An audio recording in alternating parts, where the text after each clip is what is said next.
Hey guys, quick reminder here, Solo back at it. Starting tomorrow, I'm going to offer a limited time $10 per month membership to the Discord server. It's going to be only 10 slots, first come, first serve. We have been sold out for our most popular tier for over a month now. So if this is your opportunity to get in there, think of it as a holiday sale. So get in while supplies last. Link is in the description below. Hey guys, how's it going? Solo back with another technical analysis video. And today we're going to answer the question, is Apple a good buy right now? Because Apple just dropped 5.6% on Friday, or the last trading day. You can see these are the daily candles here.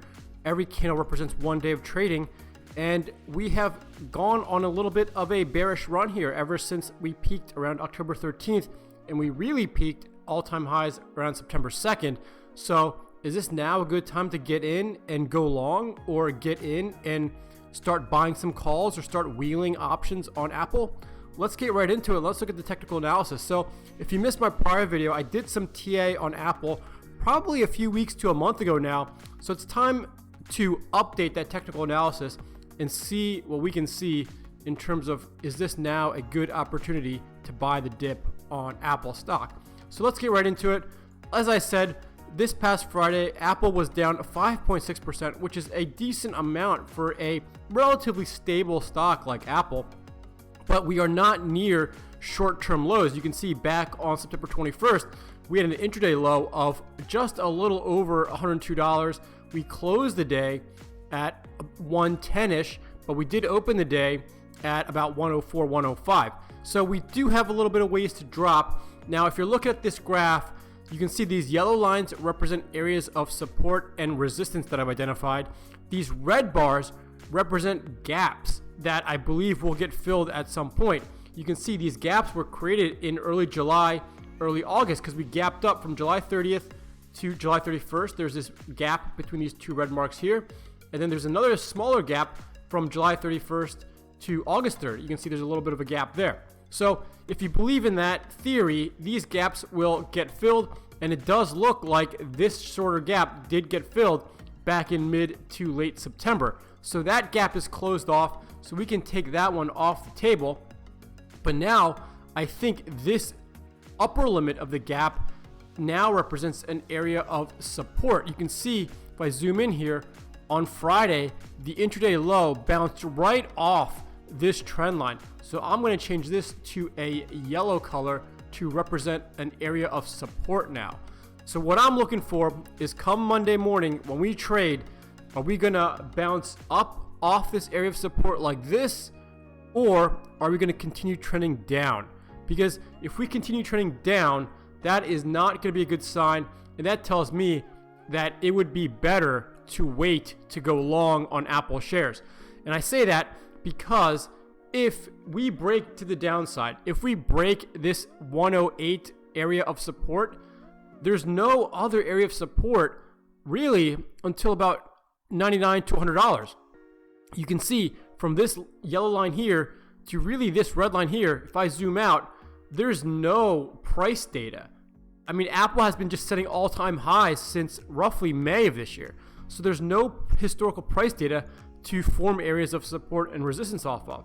So we don't know. This is a no man's land area between about, let's just say, $100 and where we are right now at $108.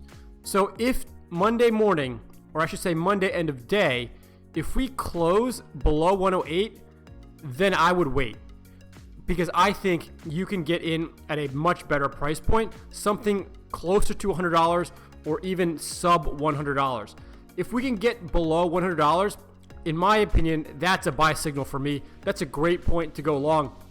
Now, the other thing I want to edit on this technical analysis is that originally we drew the TA from the yearly lows back on end of March to really the yearly highs back on September 2nd. I think we've had a little bit of price action, a little bit of choppiness since then in the past two trading months. So I want to re-edit this and change this Fibonacci retracement from the most recent lows back on September 21st, if I zoom in here, to the most recent highs, which are back on October 13th. So that graph, or those retracements, should look something like this. And if you look, I think this fits the data much better because some of these trend lines, I mean, look, this 108 trend line lined up pretty much exactly on the 78.6% Fibonacci level, right? So that tells me that I am more confident in this area of support because the Fibonacci level just lined up perfectly with it. And if I zoom out, you could also see that my area of trend at about 121 is really close to the 23.6% Fibonacci level right here. And I will remind you that these trend lines are not exact numbers, right? I am not saying that the exact area of support is 107.89.